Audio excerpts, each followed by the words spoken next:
All right, what is up, guys? Welcome back to Late Night Shots Podcast, episode 74 today. Nothing really much going on in the wrestling scene right now, so we thought we'd bring you guys back some of the OG topics. So I think one that we really should have went over a while back, but we never did, was the best to never win a national title, right? So Yeah. let's just get right into it. So David, you can start us off. Okay. The main two that come to mind are Mike McMullen and Colin Moore. What's his name? I don't know. And Nato never won? No, NATO won in 2015 over Zeke. Yeah. Thomas Gilman never won. And Gilman. never won. And one thought I do have, I feel like if Dayton Fix never wins it. Yeah. Yeah, 100%. But who knows about that, to be honest. I mean, if he goes on to make four national finals, and never wins yet, then we got a valid discussion. But yeah, and he's been a world team member and never won a national title. That's saying something about this, right?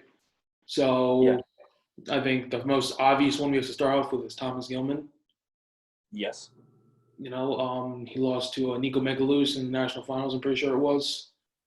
Yep. Senior year, he lost to Darian Cruz 4-2 in overtime. Mm-hmm. The year before that, he got pinned by Zeke Moisey in the quarters, I would say, or around the 16. Yeah, it's really unfortunate. In the quarters, I'm pretty sure. Yeah. Somebody in the semis and lost to NATO 4-0 in the finals. I think that might have been one of the craziest runs ever. Yeah. The Zeke Moisey run? Easily. Yeah, 100%. Yeah. I mean, Lezak made the national final. Ronnie Perry made national final. Yeah. Yeah. Either way, though, even if you're looking at it, I think the one thing that's going to hurt Gilman's case is Darian Cruz won that year. Yeah. Not Spencer Lee, not Nico Megaludis, not Jesse Delgado, or somebody who's been established at that weight. Right, and again, it's always gonna be the factor, right? 125. Yes. That weight class was pretty damn easy that year, and yeah, Gilman was projected number one by pretty much everybody. Lezak did give him a scare, but Lezak has also done that to a lot of people and not pulled through with that. So even with that being said, is kind of the only reason I wouldn't give it to him is for the sole fact that he threw that match away. It's not like he just got beat by a better opponent, right? So, next off, we have Colin Moore. Freshman year. I think someone on your page said it best. The universe literally just conspired against him. That's my guy, Jake. I don't know. He's been coming on my post. I talk to him all the time. I don't know who he is, but he's like a 40-year-old man. But, yeah, so, I feel bad for him. Senior year got taken away. I think he was the only guy who was a lock. You can't say the same thing about Luke Pletcher because he just wasn't a lock, right? Him and Nick Lee were going back and forth. And what other seniors really lost their title chances? That I don't think anybody. So. Yeah. Right. I think this had to have been Moore's year. Yeah, easily. I don't agree. Yeah, look at this. Noah Adams was ranked second behind Colin Moore. Noah Adams didn't All-American this year. Yeah. I've been saying he was overrated to begin. I also don't want to come off like an asshole when I say that because be like, oh, you're just shitting on the dude. He was just hyped up beyond what he was good enough to be, so. Yeah. We called the shots on Ferrari. That worked out very, very fucking well. So, Colin Moore, freshman year, he wins a Big Ten title, beats Brett Favre. I'm pretty sure this was the year he was not the one seed going to nationals, but he was ranked pretty high. I'm pretty sure this is the year he had the 6-4 match with Jaden Cox. Jaden Cox beats Brett Favre in the national finals. I think 3-2 or 5-2 it was. I think this was the end of Jaden Cox's run. It would have had to been Yeah. 2017, 18, 19, 20. Yeah, 2017 Habs there, right? And I don't know exactly where Colin Moore finished off, but I'm pretty sure he finished off on the podium, if I'm not mistaken. No, again, solid run as a freshman, wins a Big Ten title. Yeah. Sophomore Let me year. pop over. What? Hang on a second. Give me 1 second. Sorry. Sophomore year, again, Colin Moore is right there. This was the year everything was kind of falling into place. This was what was supposed to happen, and he was supposed to win a title this year, right? So, what Yeah. came away, right? He wins. He wrestles Shakir Rashid. Actually, even go before this, right? He's number one in the country. Penn State versus Ohio State, the infamous duel, in my opinion, the greatest of all time. Right? Yeah. Colin Moore goes out. Anthony Cassar, who's nobody at this point, goes out. Defeats Colin Moore 5-2. Unranked backup, essentially backup, if you put that in quotes. Defeats Colin Moore. And, at this point, Moore, he didn't throw it away. He just got beat, right? And that loss doesn't seem as bad for this whole fact that Anthony Cassar also beat Dale Stevenson the following year. It wins the national title, and he went out on top. Maybe not against Don Bradley, but he went on top of the college team, right? Yeah.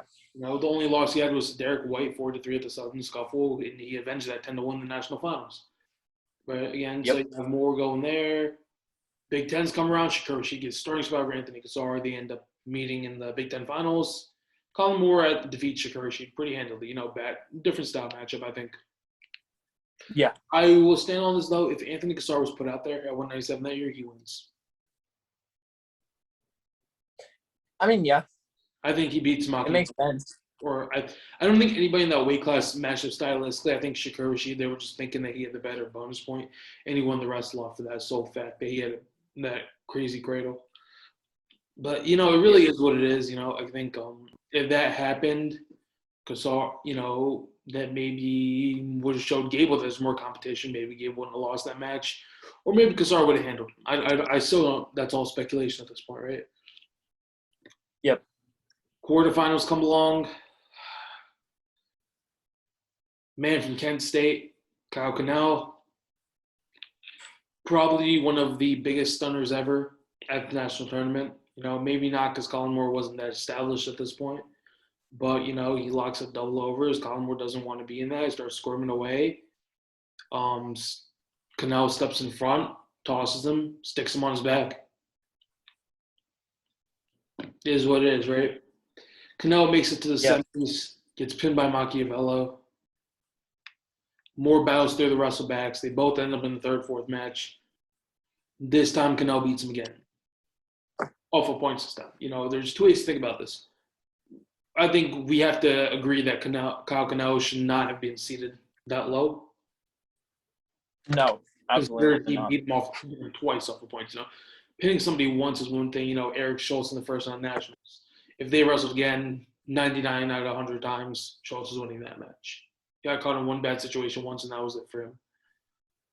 Right. This match could go a bunch of different ways every single time. Obviously, after injury, Kyle Cannell wasn't the same at Penn State. Shakur Rashid hadn't given the spot. And that's just what it is, he said. So there are many ways you can look at this, But that's that. His junior year,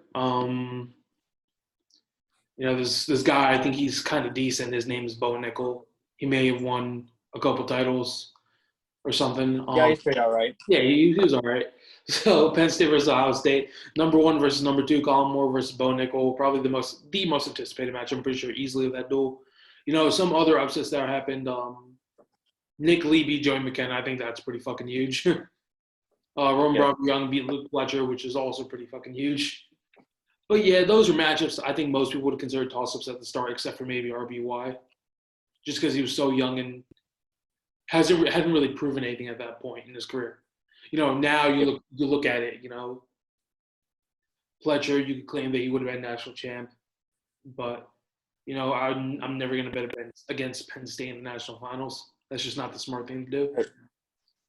No. Now, that being said, right, that's probably the biggest, most anticipated match. Con Moore comes out with his high firing attacks, right? Bo is not the guy you want to attack senselessly against. I think Moore got Yeah, a little bit too antsy to overzealous. score, maybe came at him with intention just to do whatever, right? And Bo locked the cradle and pinned him first period, about a minute and 45, I think it was. That time may be fucking terribly wrong, but yeah, I think that's what I remember it being. Nico catches the cradle, sits there for about a long ass time on top of him, and pins. That's really it. I don't. Obviously we could have pretty much said that it wouldn't happen again, and it didn't. Getting pinned. Right, Big Ten Finals, I think he majors him 10-2. In the national finals, he beat him 5-2. Really, but you saw the gap starting to close, right? I'll say it right now. I think if they meet right now at 92 kilos, Moore wins that match. At 92, yes.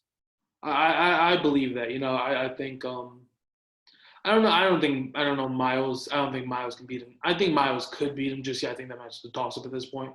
But you also realize Colin Moore recognized he was like an extremely late bloomer. You saw how much improvement he's made just then, right? Yeah.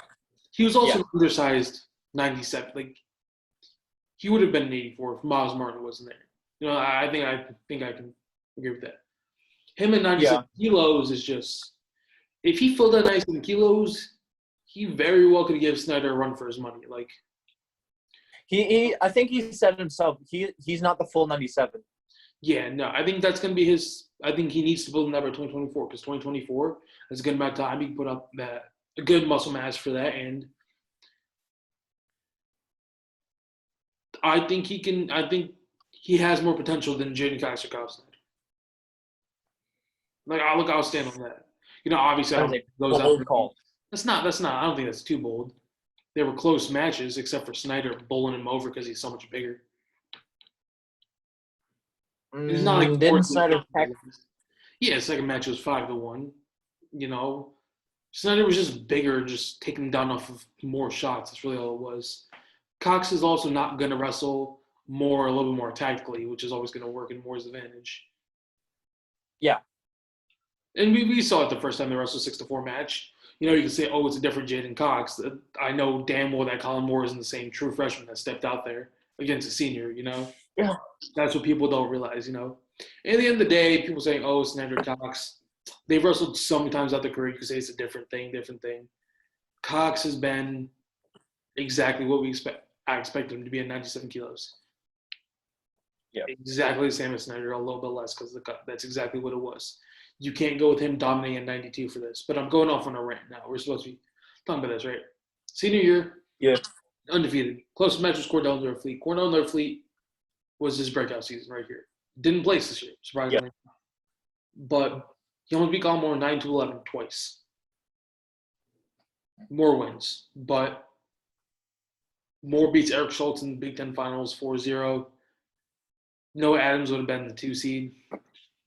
I think he was a 2 seed. I don't see anything that could have happened. Obviously I didn't see anything that could have happened his sophomore year, but no, actually his sophomore year I did have Machiavello winning the title because Machiavello already beat him in school.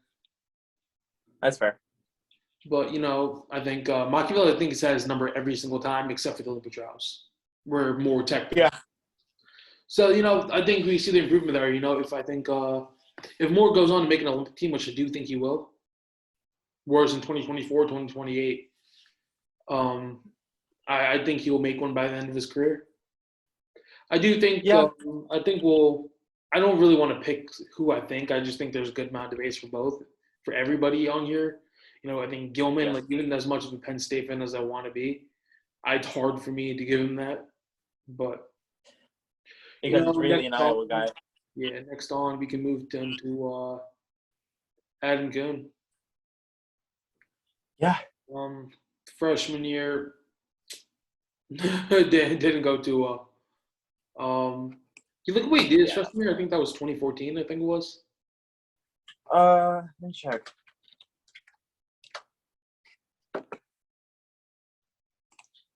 What do you do at nationals? Or was 2015 his freshman year?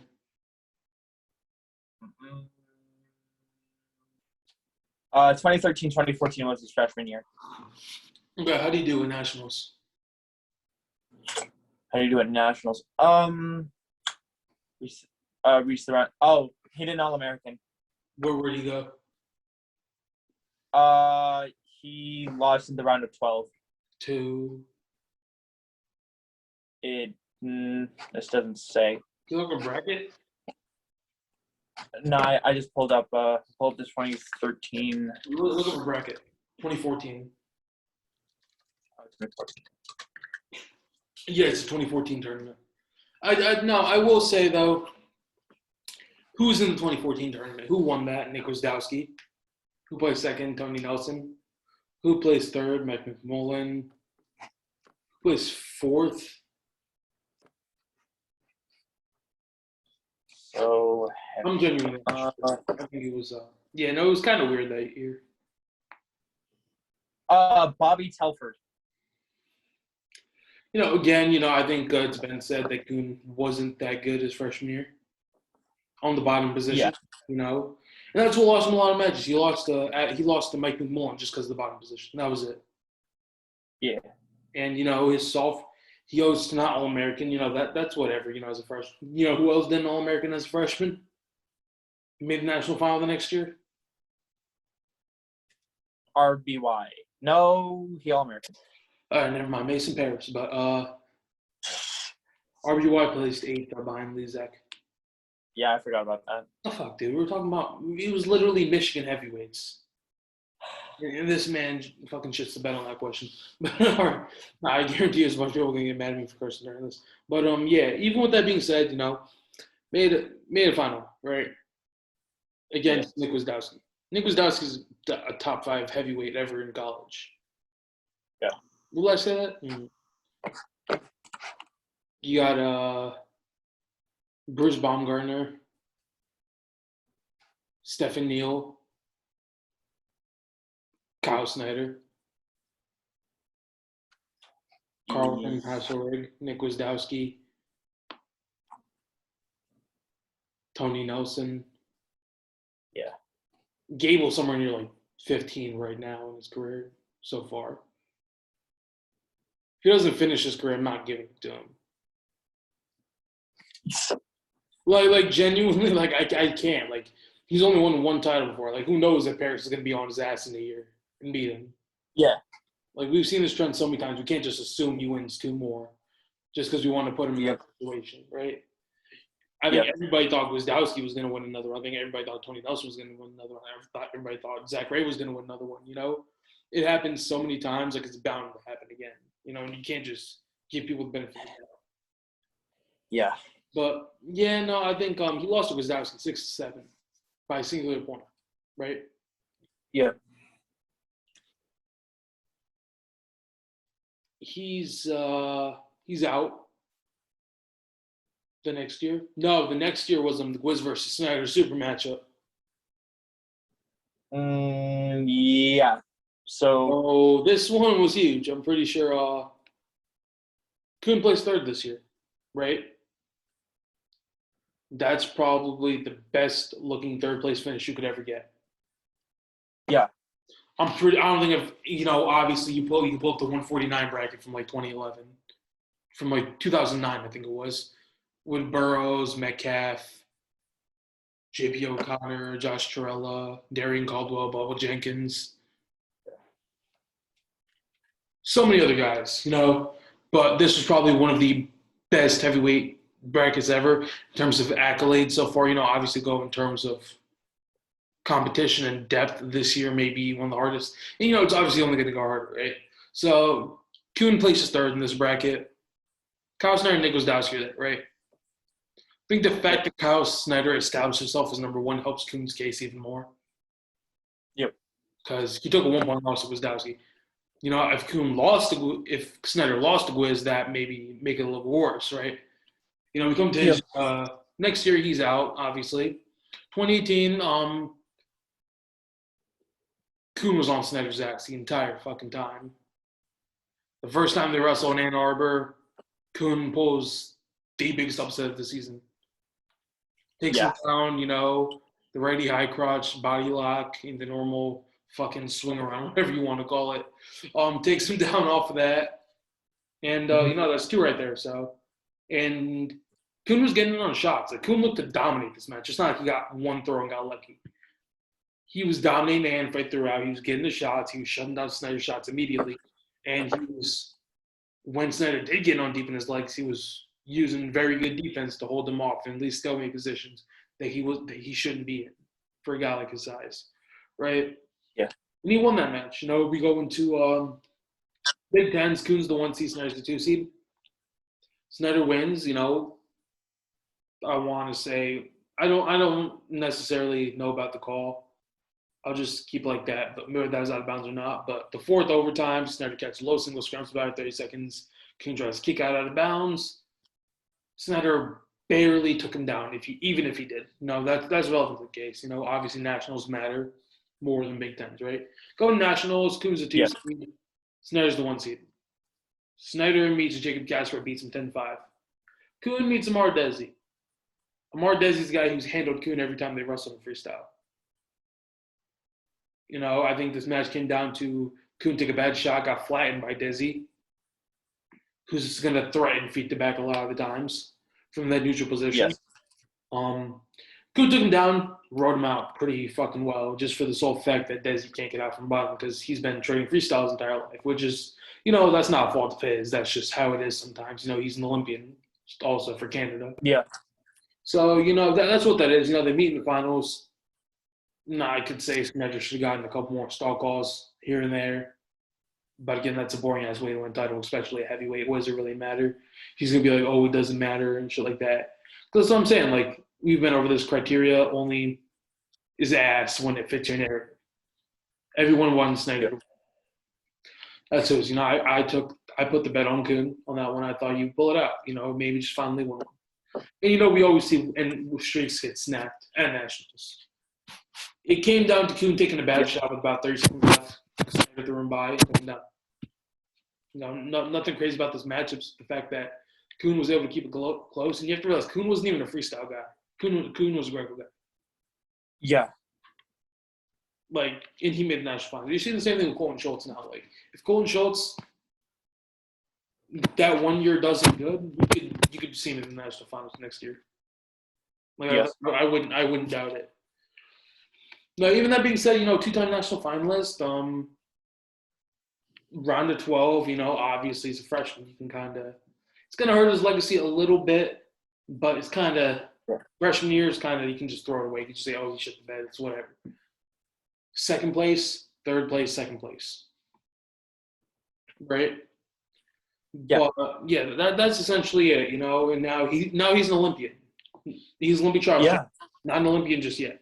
He has to qualify the weight in Bulgaria, I think his path is best set out for him compared to Jesse Porter or Jordan Oliver. I think his path is best set out to qualify the team. I think Jesse Porter's in the second hardest Greco weight class there is. Yeah, I know. I think 130. I doubt Riza, KL, or Mihan Lopez even had a wrestle off for the spot. Yep. Let's be completely honest right here. But, Porter wasn't even the projected Olympian until Kamal Bey was. Yep. And even with that, Pat Smith was the returning world team member after he beat Kamal Bey. He beat Pat Smith in the semis. He wins in the finals. He's here. He has to go to Bulgaria. Jordan Oliver wasn't the projected Olympian either. That's why I'm going to say it's going to be so fucking hard for him.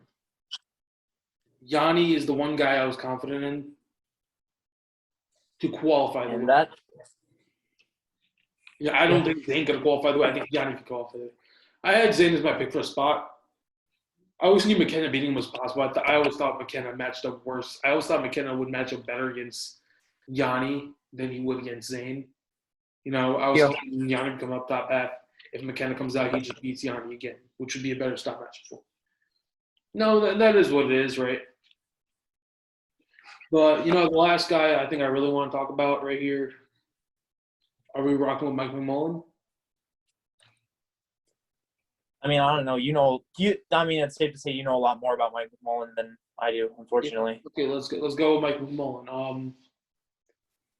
Never placed lower than third. Placed third as a freshman, second as a sophomore, third as a junior, and third as a senior. Or flipping one of those around. Pretty sure 2015 was his senior year.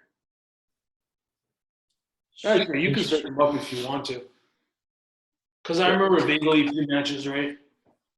Kuhn has beaten Snyder.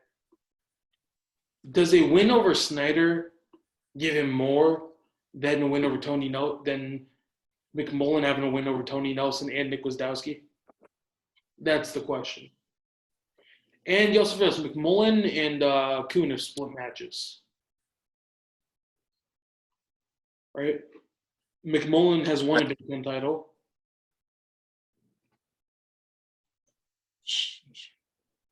Okay, I've been looking at this guy's credentials. This is a conversation over. Mike McMullen is the best person to never win a fucking national title. Jesus Christ.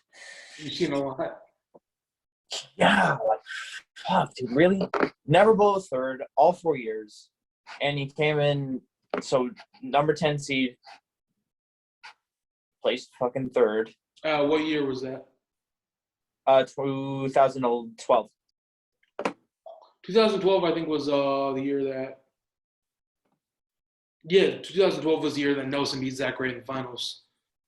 Yeah. So you have the defending national champ, Tony Nelson.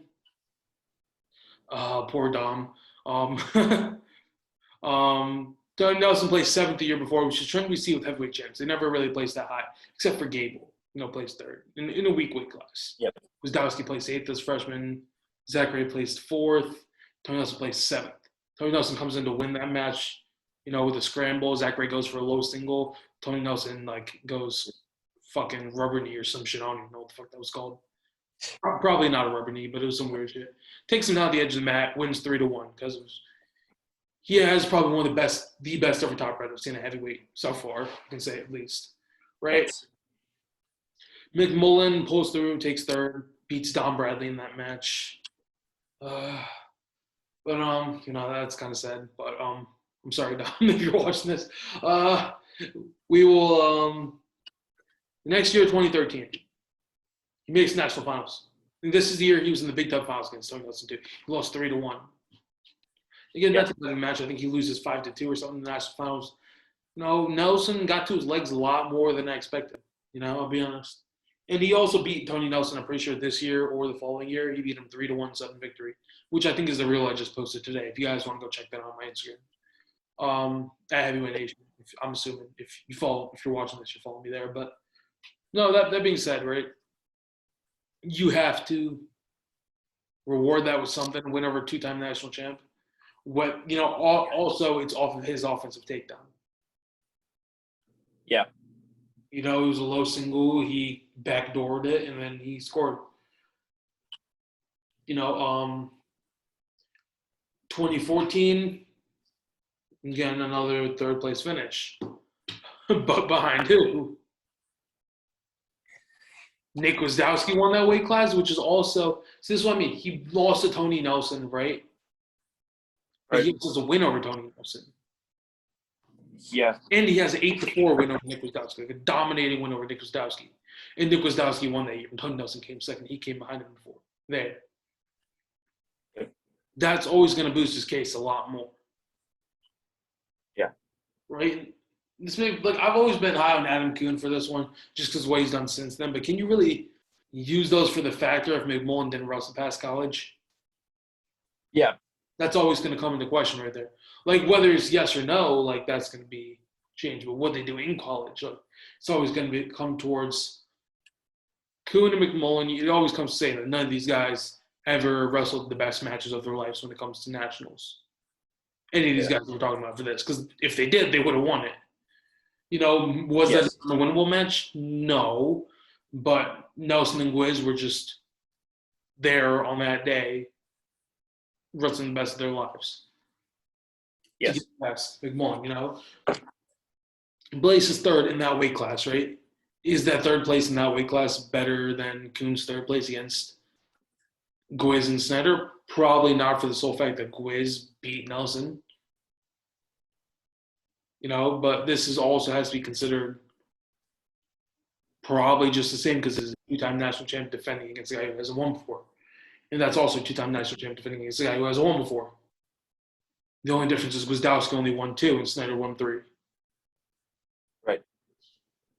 And that's always going to come into a debate. But, you can walk into McMullen senior year. The infamous scramble, overtime scramble against Adam Kuhn, 6 versus a 2 seed. Kuhn was a 6. Beats 3-seeded, whoever the fuck. I'm sorry if that's like Jacob Casper or some shit. But, or what's his name? Maybe Nettles, possibly, or Medbury. Interestingly enough, who knows? You look at that match. It was tied overtime. That's the greatest heavyweight scramble you will ever see. You don't realize how much power there's behind the scrambles, and even with that being said, Kuhn came out on top just because he was longer. And it didn't even have to do with the weight. He was just able to use his hips better. Yes. And just kind of force McMullen into positions that McMullen tends to put himself in positions that he shouldn't be in, but he always comes out on top. Right? And that's really all that is. He plays second behind. Plays third behind them too. And, but even though he has a loss to Kuhn, McMullen also beat Kuhn earlier. Right, so I just start to wrap this up like, who's the valid answer for this? If we're judging by what they did at senior level, so far it's Adam Kuhn or Thomas Gilman. If we're judging by what they could do, Colin Moore definitely comes into question. If we're judging by what they have done in college, it's either Adam Kuhn or Mike McMullen. Colin Moore's still a 3-time Big Ten champ. Yes. And I think he's a 4-time All-American, right? Kuhn's a 3-time All-American, 2-time national finalist. McMullen's placed third 3 times in national final once. But, I'll leave this up to you guys. So I don't really want to make a pick. I think my pick I can't, because it changes so much. But I think there's going to be, probably going to start wrapping it up here. But comment who you guys have. I respond to all comments. But so thank you guys for listening to Late Night Shot, the podcast. It's been episode 74. We'll see you guys again next time. All right, peace.